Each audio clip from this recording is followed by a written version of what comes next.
The very first thing that most people do during a crisis is search for information. Not food, not water, not bug out bags, not that they don't matter because they do, but the very first thing that people want is information because people immediately want answers. Like, what happened? Is it bad? Is this local or is it nationwide? How long is it going to last? Are the systems failing? Can I still contact family? Are the banks working? Are the roads closed? Is the power coming back?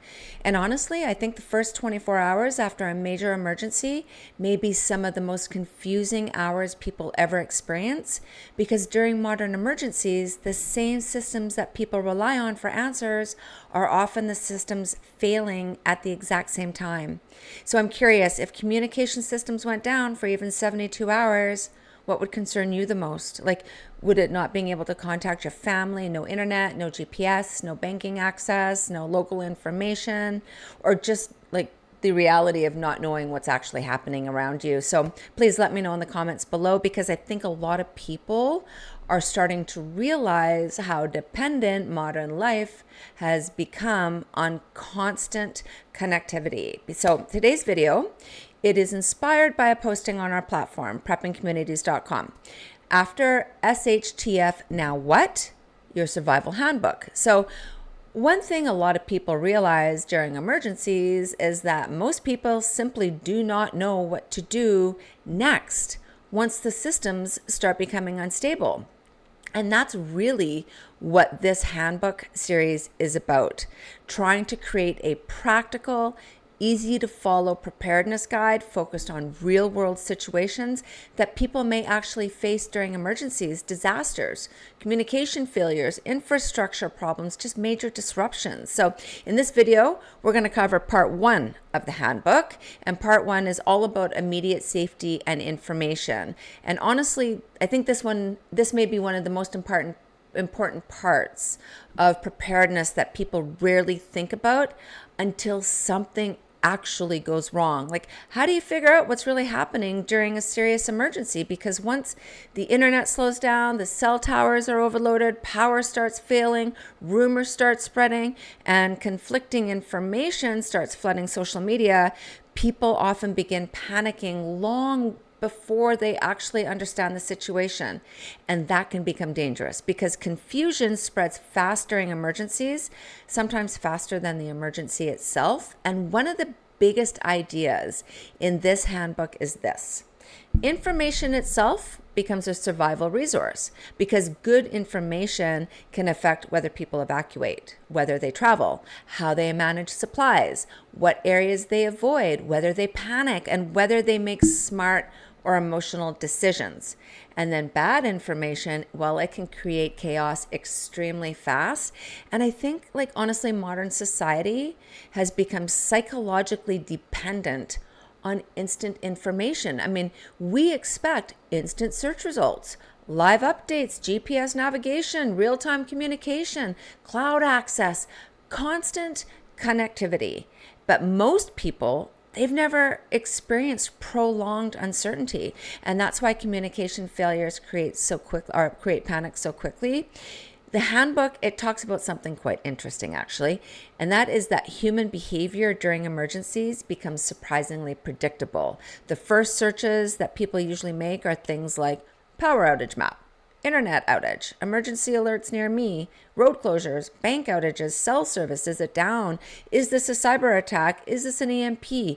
Is there war? Is there martial law? Because human beings, we instinctively try to determine the scale of the problem, whether danger is spreading, and whether life is about to fundamentally change. And I think you can learn a lot about society by watching what people search for first during uncertainty. And one of the things that a lot of people don't realize is, like, the communication systems don't necessarily have to be destroyed to fail. Sometimes they just simply become overloaded. Like, everyone starts calling family, refreshing social media, streaming news, checking maps, uploading videos, contacting emergency services, searching for answers all at once. And modern systems can become overwhelmed fast, and that's why the handbook emphasizes communication redundancy, not relying just on one system. Because if your entire preparedness plan depends on your smartphone, internet access, or cloud systems, you may discover very quickly how fragile modern digital dependence actually is. So a quick question for y'all watching. Do you currently have any backup communication methods if cell networks and internet systems stopped working? Like, do you have a ham radio, CB radio, emergency weather radio, offline maps, walkie-talkies, printed contact lists, even just a basic family communication plan?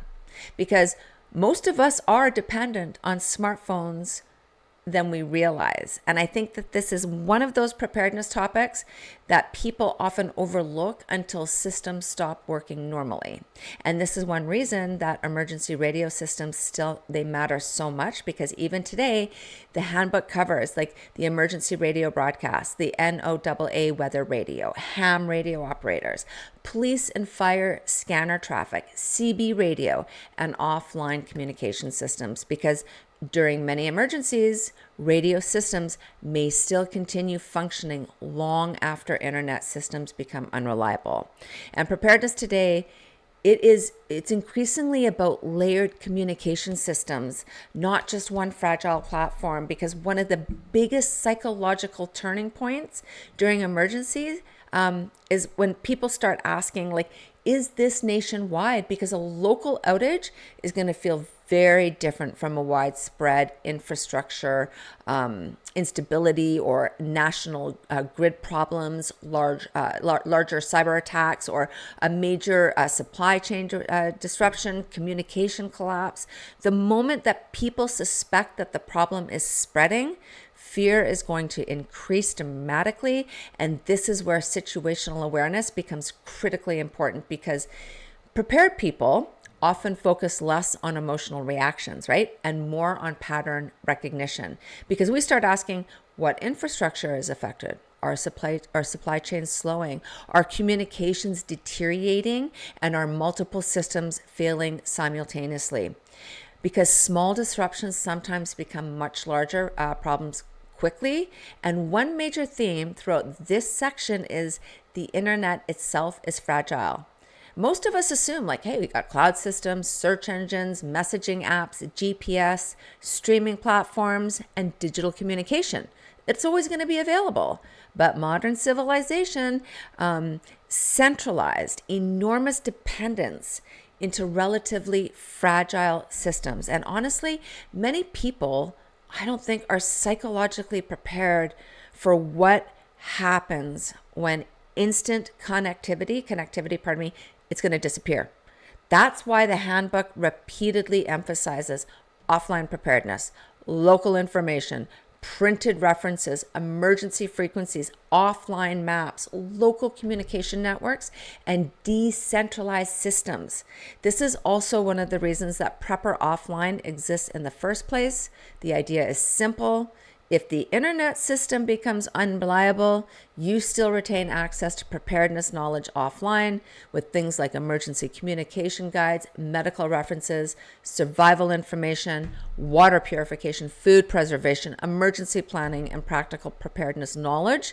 And it's stored locally across offline devices, because knowledge is only useful if you can still access it when you actually need it.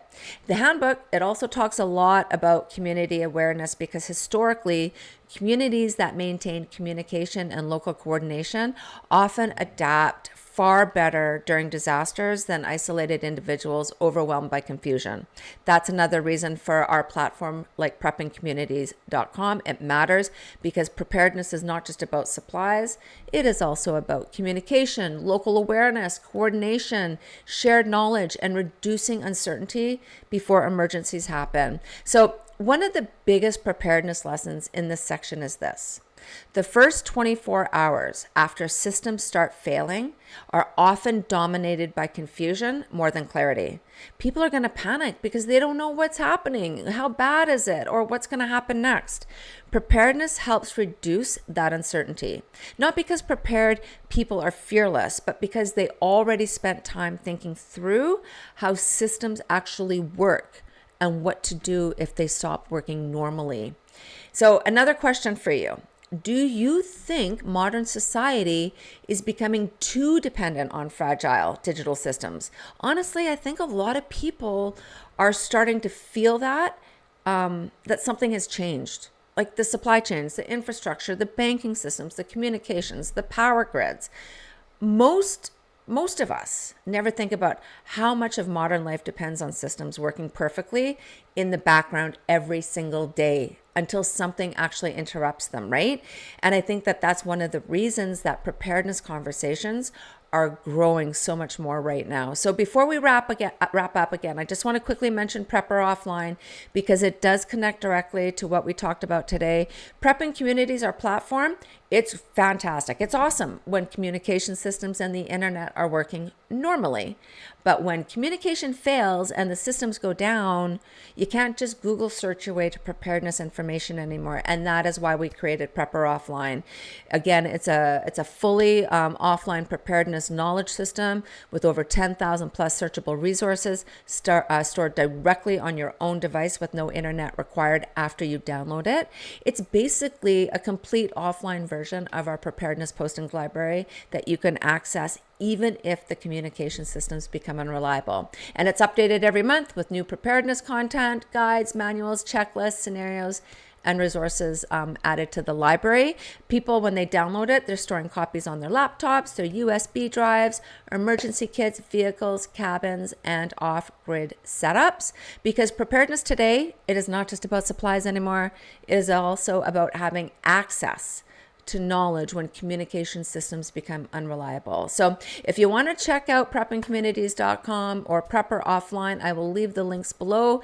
And in the next video, we're going to move into part 2, which is family and communication. And honestly, this may be one of the most emotionally important parts of preparedness during a real emergency, because when the communication systems fail, most people's first priority becomes finding and protecting the people that they care about most. Anyways, guys, that is a wrap for today.